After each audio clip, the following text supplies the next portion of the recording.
আচ্ছা ফাহাদের আব্বা, আমরা যে আজকে এখানে এই পরিস্থিতি, এইটার জন্য দায়ী কি আমাদের সন্তানরা না? শুধু ওরা দেয় না, আমাদেরও দায় আছে।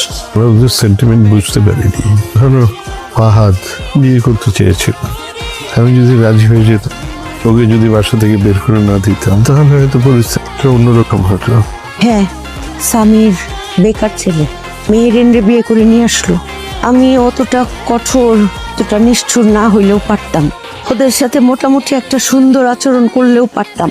তারপর দেখেন, এই যে দুই ভাইয়ে ভাইয়ের মধ্যে একটা ফাটল, এদের ভিতরকার যে অন্তর্দ্বন্দ্ব শুরু হইলো, এটা কি আমরা বুঝতে পারি নাই? অবশ্যই বুঝতে পারছি, কিন্তু আমরা তো মূল কারণটা খুঁজে বের করে যে সমাধান করতে পারতাম, দুই ভাইয়ের কলিজার সাথে কলিজা মিলাই দিতে পারতাম। আমরা কিন্তু সেটা করি নাই। তুমি একটা কথা বলতে না, ইগো ইগো ইগো। আসলে ওদের সমস্যাগুলো